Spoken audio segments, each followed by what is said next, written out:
경기 양주의 한 방화문 공장입니다. 그제 오후 이곳 직원인 40대 여성이 한 남성이 휘두른 흉기에 찔렸습니다. 가해자는 직장 동료였던 40대 남성이었습니다. 남성은 피해 여성이 일하는 이곳 공장을 찾아와 흉기를 휘두른 뒤 도주했습니다. 이 남성은 범행 21시간 만인 어제 오후 1시 반쯤 경기 포천시의 한 야산에서 붙잡혔습니다. 경찰은 주변인 진술 등을 토대로 이들이 연인 사이였던 것으로 보고 있습니다. 그제 경기 평택에선 한 남성이 50대 여성에게 흉기를 휘둘렀고 지난달 서울 광진구에선 남녀가 흉기에 찔린 채 발견됐는데 여성은 숨졌고 남성은 살인 혐의로 구속됐습니다. 피의자들은 모두 경찰 조사에서 피해자가 과거 연인이었다고 주장했습니다. 교제 상대방을 노린 폭력 범죄는 해마다 늘고 있습니다. 신고 건수도 검거된 피의자 수도 늘어났는데 구속 비율은 2%대에 불과합니다. 전문가들은 교제폭력의 범위를 정하고 처벌하는 법률 규정 등이 없다는 걸 가장 큰 문제로 꼽습니다. 접근금지 명령도 할 수 있고 처벌도 할 수 있고 피해자를 보호할 수 있는 이런 법 체계를 갖추고 있는데 교제폭력에 대한 처벌을 강화하는 법안은 여러 차례 발의됐지만 국회 문턱을 넘지 못하고 폐기됐습니다. KBS 뉴스 배지연입니다. 자, 최근에 교제폭력 범죄가 좀 그 사회면을 많이 장식을 했거든요. 좀 안타까운 일인데 어떤 사건들이 있었죠? 그렇습니다. 예. 정말 안타까운 일이 계속해서 벌어지고 있습니다. 우리가 교제폭력이라고 이야기하지만 아직 이 교제폭력이라는 것이 어떤 법전을 펼치면 바로 나오는 그런 법적인 용어의 구분은 아닙니다. 예. 기본적으로 친밀하거나 친밀했었지만 지금은 이제 더 이상 관계가 유지되고 있지 않은 관계. 하지만 어떤 연결고리가 분명히 있는 관계에서 벌어지는 그런 폭력 내지는 이렇게 사망사고까지 이어지는 이런 범죄 행위를 우리가 총칭해서 교제폭력이라고 부르고 있는데요.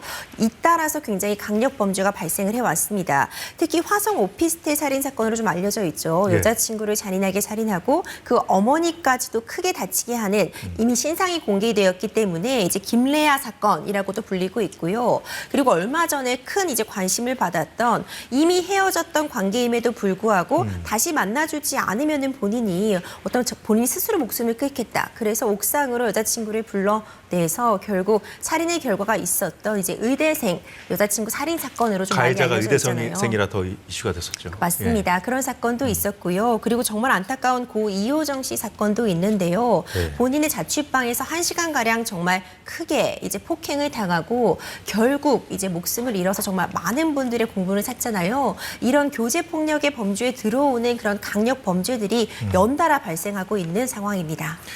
예, 우리 이지은 기자는 그 교제폭력 실태를 이제 집중 취재해서 보도했는데 이제 쭉 피해자들하고 뭐 유족까지 다 만나보니까 뭔가 특이점이 보이던가요?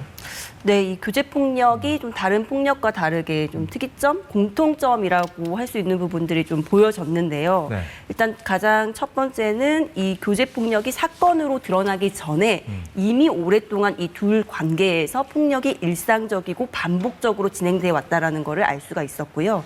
그리고 또 그 다음 단계로서 이 사건이 사건화돼서 드러나고 난 다음에야 가족이나 친구 이런 지인들이 뒤늦게 알게 된다. 그래서 이 교제폭력의 실상이라는 게 항상 뒤늦게 알려진다라는 게 좀 하나의 예. 공통점으로 발견이 됐습니다.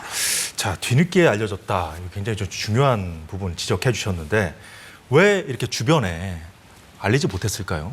사실 알리기 어렵다는 표현이 더 맞을 것 같습니다. 기본적으로 이제 교제폭력이라고 한다면 한때는 친밀했던 관계임을 좀 전제로 한다면요. 예. 나의 신상을 가해자가 너무나도 많이 알고 있습니다. 내가 다니는 학교, 그리고 내가 다니고 있는 직장, 내 주변 사람들 이렇게 나의 근방을 너무나도 잘 알고 있기 때문에 내가 섣불리 이 사람의 어떤 문제점을 수사기관에 알렸다가 보복당하지 않을까 이런 위험이 클 수밖에 없고요. 그리고 어떻게 보면은 이제 본인이 어떤 치부를 드러낸다고 생각하는 경우도 참 많은 것 같습니다. 그래도 한때는 사랑했던 사이 내지는 예. 가까웠던 사이인데 내가 이런 대접을 받았다고 이런 부분을 적극적으로 알리는데 좀 두려워하고 부끄러워하는 심리까지도 지금 같이 작용을 하고 있거든요. 그렇군요. 하지만 이런 부분 반드시 개선이 필요합니다. 그러니까 한 번의 폭력이라도 적극적으로 주변 사람들에게 알리는 것이 무척 중요하다는 점도 제가 다시 한번 강조드리고 싶습니다. 자, 이지은 기자, 이미 헤어진 남자친구로부터 무려 1시간 동안 이제 폭행을 당해서 숨진 고 이효정 씨 너무 안타깝거든요. 근데 이효정 씨 같은 경우에도 그 가족들에게 뭐 알리지 않았다고 해요. 더 이상 안 만난다고 부모를 좀 이렇게 좀 뭐랄까요? 좀 사실을 좀 알리지 않는 그런 부분도 있었다고 하는데 어떤 일이 벌어졌던 겁니까?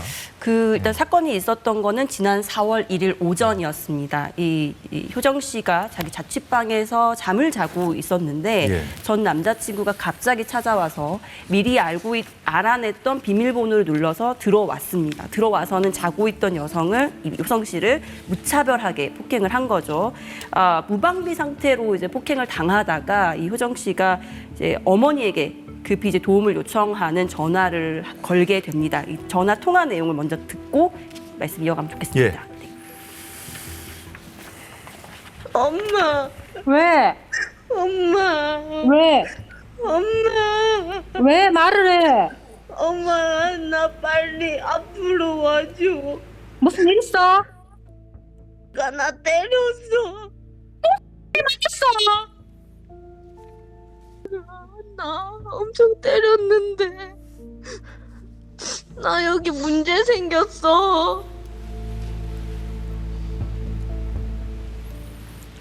네, 이 전화를 받고 이제 어머니가 좀 사태가 이게 심각하다라고 생각이 들어서 이제 부랴부랴 효정 씨를 찾아가서 효정 씨의 상태를 보고 또 그리고 이제 병원으로 데리고 갔습니다. 이제 여러 검사를 예. 받았더니 뇌출혈 진단을 받게 됐고요. 그래서 열흘 정도 입원 치료를 하다가 결국 숨졌습니다. 만 19살의 나이로 세상을 떠나게 됐습니다. 예, 유족의 마음이 상상이 안 됩니다. 예, 얼마나 좀 지금 마음이 아프실지. 네, 이제 임주혜 변호사, 지금 이 폭행 당한 그 상황을 좀 보면 이제 상당히 오랜 기간 지속된 것 같아요. 그렇습니다. 이 두 사람은 원래 고등학교 때부터 알고 있었던 사이로 전해지는데요. 이 전 남자친구가 이미 이제 대학교도 어떻게 보면은 따라서 이 피해자를 따라서 지원을 하기도 했고요. 아르바이트 하는 곳까지 이제 찾아다니면서 계속해서 집착적인 그런 모습을 보여왔다고 합니다. 이제 부모님도 이 부분을 굉장히 걱정하긴 했지만 이 피해자 입장에서도 이런 사실을 적극적으로 알리는데 또 소극적일 수밖에 없었던 그런 부분도 충분히 공감이 가고 있거든요. 그렇기 때문에 정말 안타까운 상황이고 좀 더 끔찍하다고 표현할 수 있을 만한 부분은 이 사건이 발생한 이후에 예. 이 가해자의 행적이 가히 놀랍다고 볼 수 있습니다. 주변 사람들에게 뭐 다른 여자를 이제 만날 거다 이런 얘기도 하고요. 더 좋은 대학에 진학해서 뭐 다 잊고 잘 살 거다 이런 얘기를 했다고 또 전해지기도 하거든요. 범행 이후에요? 그렇죠. 정말 좀 끔찍하다고까지밖에 표현을 할 수가 없을 것 같습니다. 이렇게 오랜 기간 동안 심하게 구타를 당하고 하면 내 가족까지 위해하지 않을까 그런 두려움 때문에 더더욱 신고를 못하지 않을까 싶기도 한데요. 그렇습니다. 앞서 말씀드린 것처럼 지금 내 생활 반경을 너무나도 잘 알고 있는 사람이 가해자잖아요. 그리고 이제 폭력에 계속해서 노출되다 보면 심리적으로 굉장히 연약한 상태라고 볼 수 있는데 정서적으로도 그 사람이 너무나도 무섭고 너무나도 두려운 존재로 각인을 받게 됩니다. 그런 점이 또 적극적으로 어떤 처벌을 구하기 어렵게 만드는 그런 부분도 분명히 있고요. 그리고 용기를 내서 사실 수사를 맡긴다고 해도 예. 이 연인 간의 범죄라거나 아니면 뭐 친구 사이의 범죄다 이렇게 보아서 이전에는 좀 가볍게 다뤄졌던 것도 현실입니다. 그러니까 아무래도 한쪽에서 폭행을 당하다 보면은 폭행을 당하는 피해자도 어느 정도 좀 방어를 위해서 상대방을 미치는 경우가 발생하는데 예. 그러면 일반적으로 이제 쌍방 폭행으로 처리가 되기도 하고요. 폭행까지 간다고 해도 이런 두려움, 내 가족이나 내 주변을 위해할까 하는 두려움 때문에 합의를 해주고 나면 또 폭행은 반의사불벌죄이기 때문에 또 처벌까지 이루어지지 않거든요. 이런 법적인 제도의 미비라던가 어떤 보완이 필요한 부분 그리고 정서적으로 좀 연약한 상태에 놓인 피해자의 그런 지위가 더해져서 이런 행동들이 좀 반복해서 벌어지고 있는 것 같습니다. 예, 이지은 기자, 교제 폭력의 단계랄까요? 이제 보면은 이제 초반에는 뭐 언어 폭력으로 이제 시작돼서 점점 더 심해진다고 하던데 이 부분도 좀 취재를 하셨죠? 네, 이 교제 폭력의 일정한 패턴이 있다고 볼 수 있습니다. 예. 전문가들이 많은 사례들을 보면서 확인한 내용들인데요. 이제 처음에는 주로 언어적인 것, 예를 들어서 이제 갑자기 버럭 소리를 지른다거나 네. 아니면은 뭐 욕설이나 폭언 같은 것들을 하다가 나중에는 물리적인 폭력이 이어지는데 이 과정에서 바로 상대방의 신체에 폭력이 가하는 경우도 있지만 대개는 주변에 물건을 집어 던진다거나 벽을 친다거나 또는 책상에 자기 머리, 그러니까 상대방이 아닌 자기 머리를 막 찢는다거나 이런 이제 폭력적인 행동이 이어지다가 결국에는 상대방의 신체에까지 이제 폭력이 가해지는 행태로 이런 패턴을 보여주고 있는데요. 예. 그러다 보니까 이제 네, 그렇습니다. 이 교제 폭력이 요즘 그 뉴스가 많이 나오고 있는데 지금 이 건수가 많이 늘었다고 하더라고요. 네, 수치로 보더라도 그런 부분을 바로 확인이 가능한 것 같은데요. 일단 경찰청 통계 자료를 기준으로 말씀드리는데 올해 1월에서 4월까지 이미 신고 건수가 25,967건에 달합니다.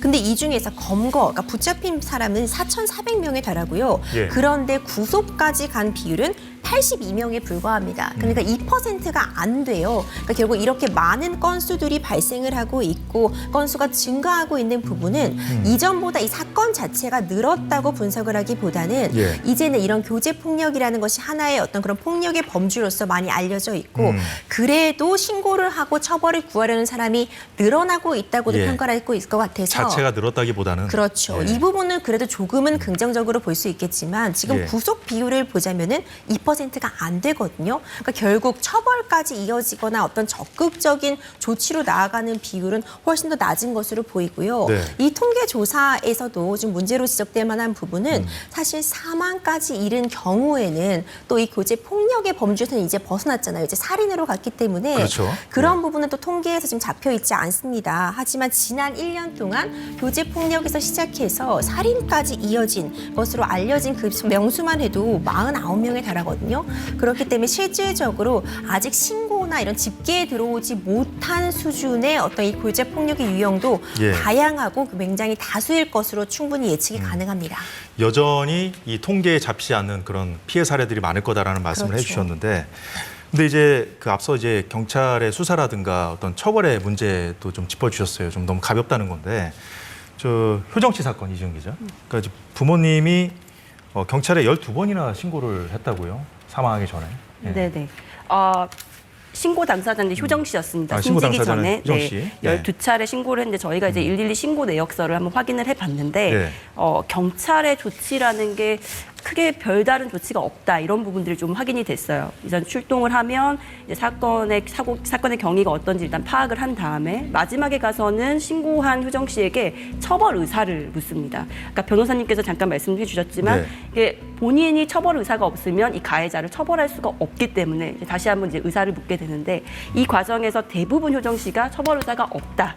하고 이제 이 사건이 마무리가 되는 거거든요. 예. 근데 이제 대부분 이제 전문가들이 얘기하는 게 이 처벌 의사가 정말로 없어서 처벌 의사가 없다라고 말할 수도 있겠지만 보복이 두려워서 그 당시에는 처벌 의사가 없다라고 얘기하는 경우도 있기 때문에 지금 이 경찰이 출동해서 하고 있는 것들이 당장 벌어진 상황을 수습하는 수준에 그치고 있다 이런 것들이 보였습니다. 예, 걱정이군요. 지금 임재 변호사님, 네. 신고를 해서 경찰이 이제 수사를 해도 구속 비율이 뭐 낮다고 하더라고요. 그리고 또 사법부의 뭐랄까요, 그 처벌도 좀 경미하다는 지적이 나오고 있던데요. 그렇습니다. 말씀해 주신 것처럼요. 사실 수사기관 입장에서도 어쩔 도리가 없는 그런 현실적인 문제점도 함께 존재를 합니다. 말씀드린 것처럼 일단 폭행 사건으로 가게 되면 이 피해자가 처벌을 원치 않는다고 하면은 열심히 수사를 해도 이게 기소로 이어지지 않거든요.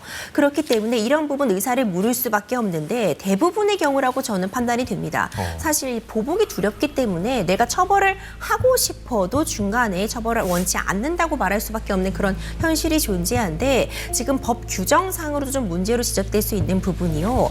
이렇게 교제 폭력이라던가 가정 폭력 같은 경우는 굉장히 친밀한 관계 사이에서 일어나기 때문에 가정 폭력 생각해 보면은 지금 집 문이 닫히고 나서 그 문 안에서 벌어지는 일 사실 누구도 알 수 없잖아요. 예. 그렇기 때문에 일반 폭력과는 조금 다르게 처리를 하고 있어서 가정 폭력의 범주에 들어오게 된다면 이제 경찰 수사기관도 응급 조치를 할 수 있습니다. 좀 즉각적으로 분리를 시킨다거나 접근 금지 명령을 내린다거나 물론 이런 조치만으로 이 가정 폭력의 모든 유형을 해결할 수는 없지만 적어도 이제 수사기관이 어떤 공권력이 개입할 근거는 마련되어 있는데 교제 폭력은 아직 이 가정폭력의 범주에 들어오고 있지 못하고요. 사각지대네요. 어떻게 보면. 그렇죠. 이제 스토킹 처벌법이라는 것이 2021년도부터 시행은 되고 있습니다. 예. 근데 스토킹이라는 것은 원치 않음에도 불구하고 반복적으로 연락을 하거나 찾아가는 행위잖아요. 이 교제 폭력의 여러 유형 중에 대표적인 것의 하나가 스토킹은 포함이 되지만 스토킹 외에도 다양한 범주의 교제 폭력이 있기 때문에 또 스토킹 처벌법만으로도 이 교제 폭력의 유형들이 적용이 되지 못합니다. 아. 그렇기 때문에 별도로 이 교제 폭력과 관련해서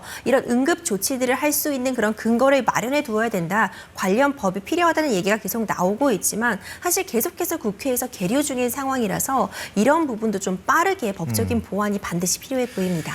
네, 이렇게 제도가 여전히 미비하다 보니까 피해자들 스스로가 좀 대처 방법을 찾아보는 그런 노력들을 하고 있는데 자, 안전 이별이라는 키워드로 이제 인터넷에 검색을 하니까 저 이건 인터넷 카페도 나오고 막 하더라고요.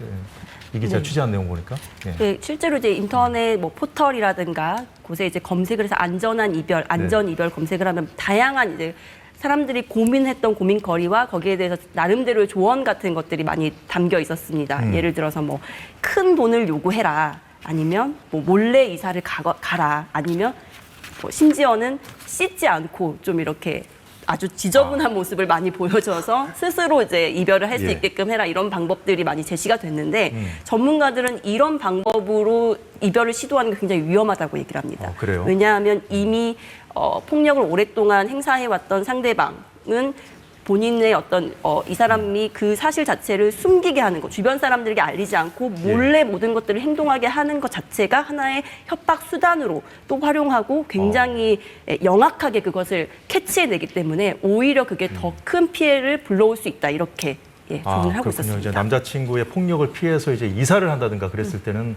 더 위험한 상황에 처할 수도 있다는 뭐 그런 말씀을 좀 이해가 되는데 자, 어떻게 봐야 될까요, 이 부분은? 그러니까 맞습니다. 어떻게 좀 당장 뭔가 남자친구한테 좀 폭력의 조짐이 보였을 때 좀 빨리 좀 헤어지거나 뭐 이런 방법도 있을 것 같은데요. 일단 저는 가장 중요한 건 주변에 알리는 것이 일단 가장 중요한 것 같습니다. 혼자 끙끙 앓다가는 정말 더 큰 피해를 입을 수 있거든요. 이 교제 폭력이 참 무서운 것이 더 큰 범죄의 전조 증상인 경우가 참 많습니다. 그런데 네. 이제 우리 사회는 결국 큰 상해나 살인의 결과가 발생해야만 다시 이 사건을 파헤쳐 올라가다가 아, 교제 폭력이 문제되었구나, 이렇게 역산해서 드러나는 경우가 많거든요. 그렇기 때문에 기본적으로 어떤 작은 폭력이라 사실 존재하지 않습니다. 모든 폭력은 큰 결과를 자아낼 수밖에 없거든요. 예. 그렇기 때문에 어떤 작은 전조 증상이라도 있으면은 주변 사람들, 가족, 친구들 이런 부분을 최대한 많이 알려서 공론화하는 조치가 필요하고요. 법적인 도움과 함께 어떤 수사기관에도 적극적으로 알리고 또 가해자의 부모님이나 가해자의 지인에게도 알려서 좀 막아달라, 도움을 구하라, 이런 식으로 접근하는 것이 좀 좋을 것 같고요. 예. 물론 이게 쉽지 않다는 건 저도 실무상으로도 체감 바가 너무 큽니다. 그 두려움은 우리가 그냥 전문가로서 얘기해 주는 건 너무 쉬운 처사이지만 막상 내가 그 사람을 눈앞에 볼 수밖에 없는 상황에서 그런 강력한 조치 취하기 쉽진 않거든요. 겪어본 사람만 아는 그렇죠. 뭔가 그 있군요. 두려움이라던가 그 어쩔 수 없으면 저도 충분히 공감하는 바이지만 그럼에도 불구하고 적극적으로 알려야 되고요. 이렇게 용기를 내서 알린 피해자에 대해서는 수사기관에서도 우리 사회에서도 반드시 안전망을 제대로 구축해서요. 엄격하게 분리하고 추후에 이 사람에게 다시 접근했다가는 정말 큰 처벌을 받을 수 있다는 부분을 반복적으로도 알릴 수 있도록 관련 처벌 규정도 대폭 강화될 필요성이 충분히 있어 보입니다. 예. 자, 이호정 씨의 얼굴을 공개하기까지 그 유족들의 고민이 좀 있었다고 들었습니다. 이호정 기자. 어떻게 되십니까? 이진 기자. 어떻게 지금 마지막까지 이제 공개하는 데 좀 어떤 의미가 좀 담겨 있었는지 좀 궁금해요. 이제 유가족들은 다시는 이런 일이 아마 재발하지 않기를 바라면서 이 결정을 했던 것으로 보이고요. 특히나 이제 그 당시의 상황을 담은 녹음 파일, 그리고 또 그 당시 다쳤던 그런 멍이라든가 상처 같은 것들을 그대로 보여줌으로써 이 상황이 얼마나 심각한지 알리려고 했던 것 같고요. 예. 실제로 그래서 지난 20일에 그 전 남자친구, 효정 씨 전 남자친구 김모 씨에 대해서 구속영장 심사가 있었는데요. 그날 이제 유가족들이 직접 법원 앞에 나와서 엄벌을 촉구하는 기자회견을 열기도 했습니다. 예, 사람의 목숨까지 앗아가는 경우가 빈번해졌다면 더 이상 사적 영역으로만 치부해버릴 일은 아닌 거죠. 힘없는 개인을 보호하기 위한 보다 진지한 사회적 논의가 절실해 보입니다. 자, 오늘 두 분 말씀은 여기까지 듣겠습니다. 수고 많으셨습니다.